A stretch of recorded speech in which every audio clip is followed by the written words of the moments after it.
Hi there. If you're not making any progress in couples therapy, it could be because you actually need individual therapy. I know this is not what anyone wants to hear. Couples therapy oftentimes feels more accessible because, you've got a little bit of a pull in, or it could be just as scary to go and bare your soul to somebody that you don't know. And so doing it with someone else feels more accessible. And so a lot of people will start the road down couples counseling, but then if it's not, going anywhere and things aren't getting better, it might be time to start to think about, well, is it because we need individual therapy?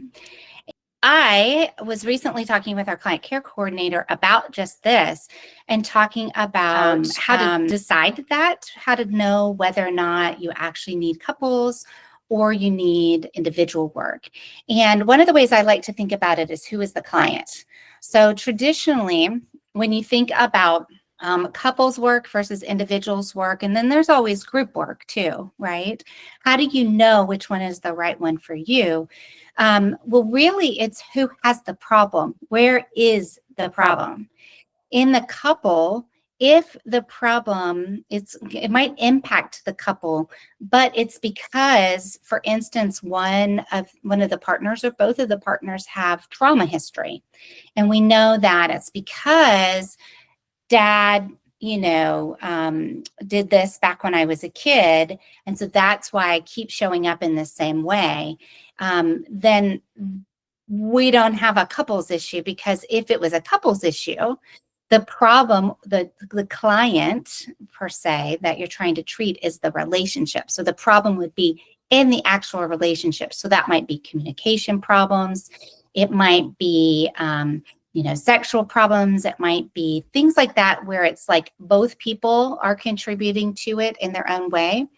But it's not like rooted in something that's just the one partner's or each individual one, right?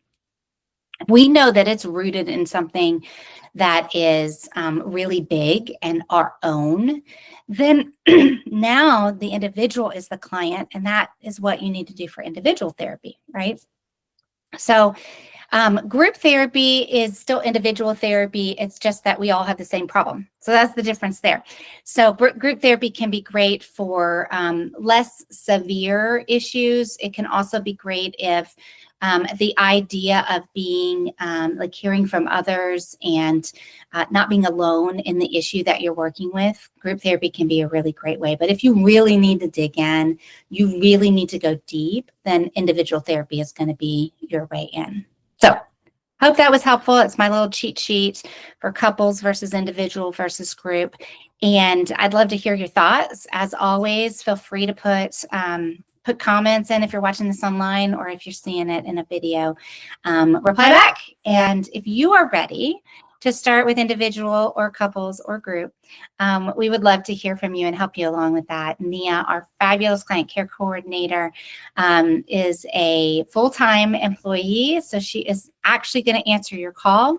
And even if you're not a good fit for Hope for the Journey, she's there to give you some good referrals in Texas. Awesome. All right, go out and do some good in the world. Thanks.